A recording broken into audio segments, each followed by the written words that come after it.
Resting idly atop Mount Blair in the Ash Heap region is the Rockhound. It was once an impressive excavator, but now, decades after the Great War, it is a mere relic of the old world. However, this symbol of humanity's industrial prowess was once home to a series of brutal and violent riots. Riots not unlike the ones experienced in West Virginia in our own world in the early 1920s. Welcome to Followed IRL, the series where we go over events, items, and people from the Followed world and do our best to compare them to some real-life counterparts.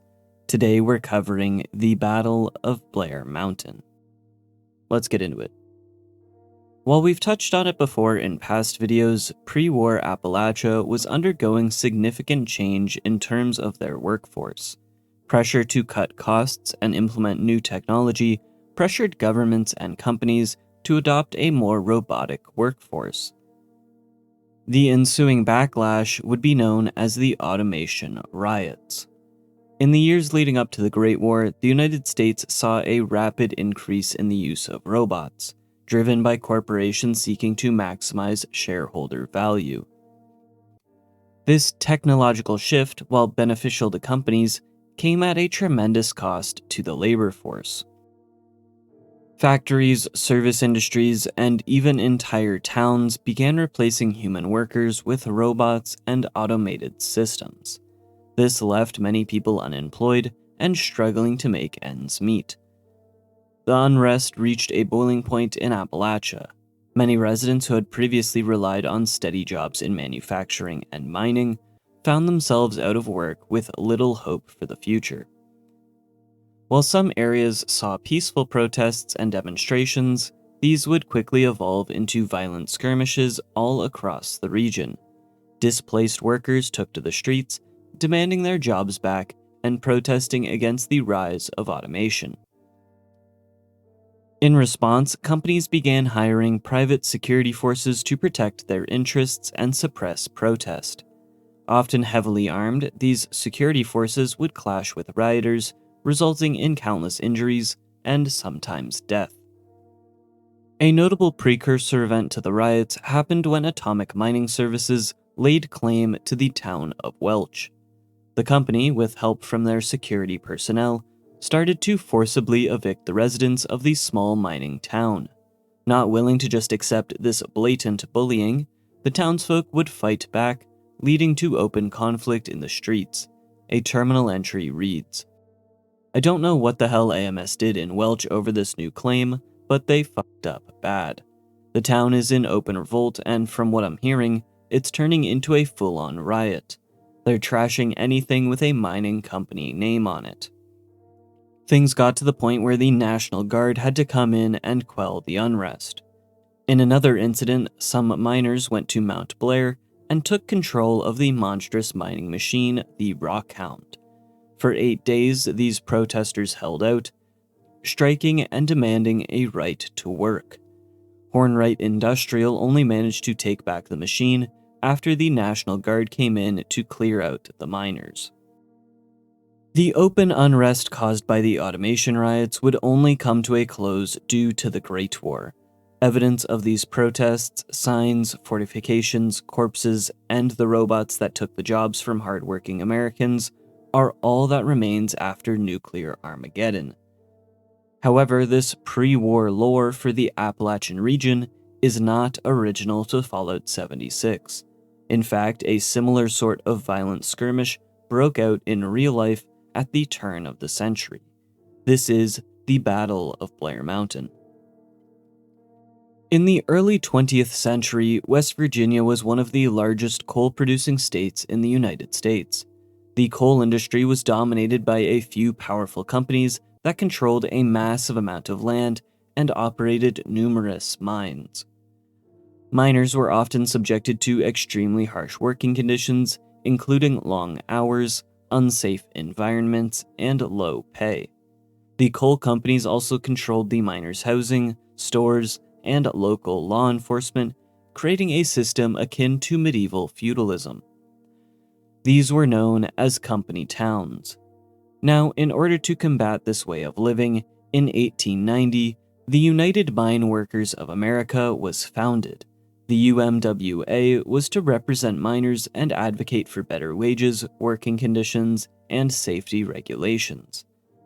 By the early 1920s, the UMWA had managed to bring significant change to the mining industry across the United States, but southern West Virginia coalfields remained fiercely anti-union.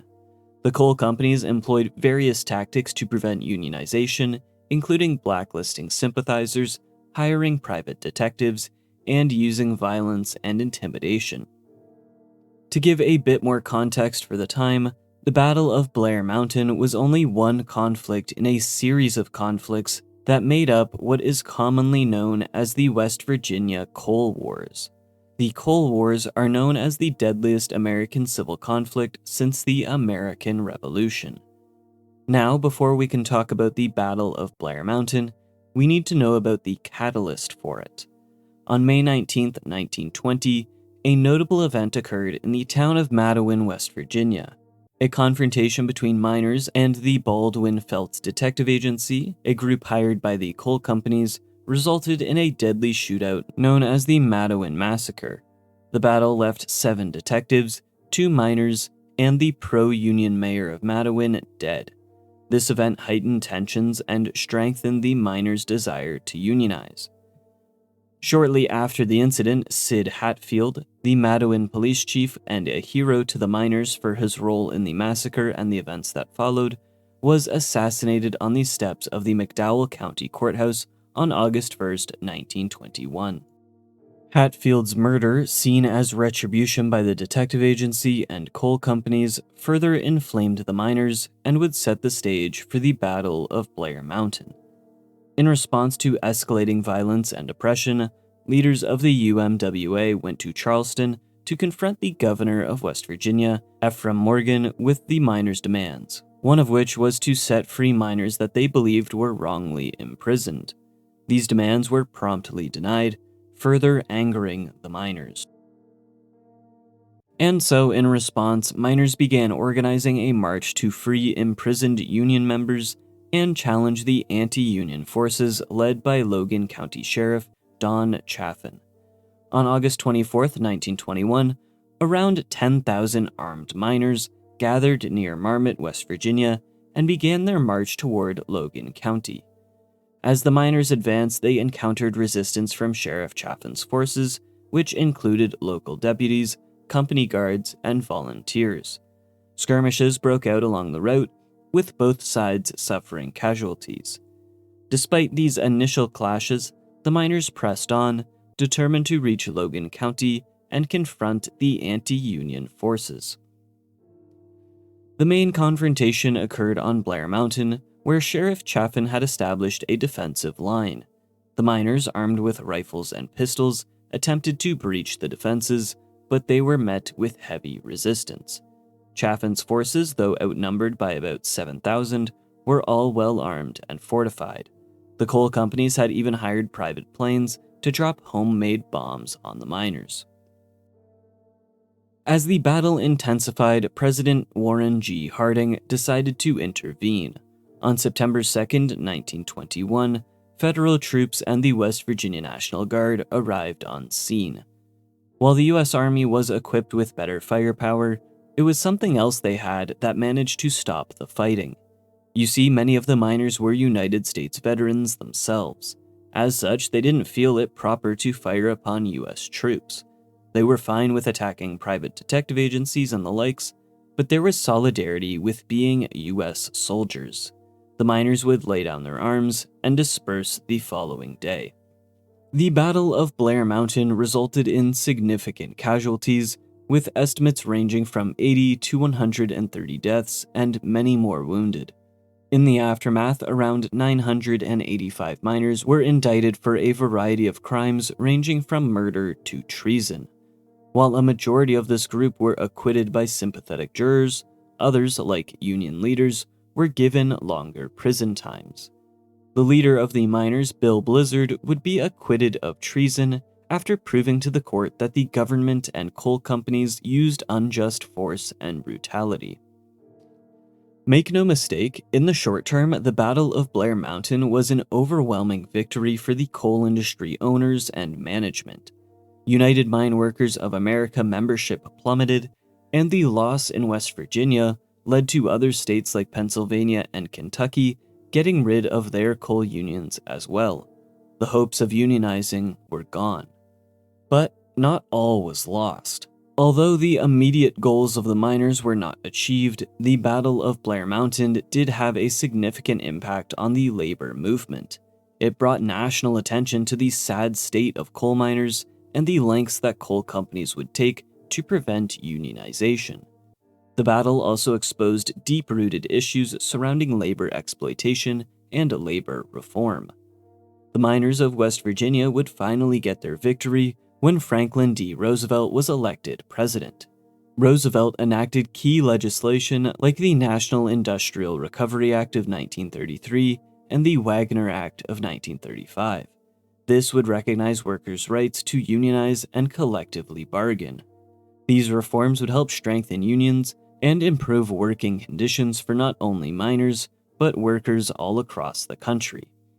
The Battle of Blair Mountain was a landmark event in American labor history and represented the culmination of years of struggle and conflict between coal workers and the coal companies that dominated their lives. Despite their immediate defeat, it was the decision to take a stand against the authoritarian corporations that would pave the way for future labor reforms. And so we're left with two stories about the perils of corporate greed and brutality. One serves as the backdrop to a beloved post-apocalyptic franchise, and the other is a dark part of American history. Sometimes fiction isn't too far from reality. That's all from me today, folks. If you liked the video, be sure to share and subscribe, join the Discord. Have a good rest of your day. Cheers. Mr. and Mrs. Armin Kaminsky, this is your final warning. Your domicile is situated on top of AMS property. Don't think they're coming out, boys. Sir, this does not concern you. Please step back. You company boys take our jobs, take our dignity. Now you want our homes too? Yeah, I'd say it concerns me plenty. Sir, I'm going to ask you one more time. Get back in your house. The only people in trouble are the Kaminskys. For now. That's where you're wrong, son.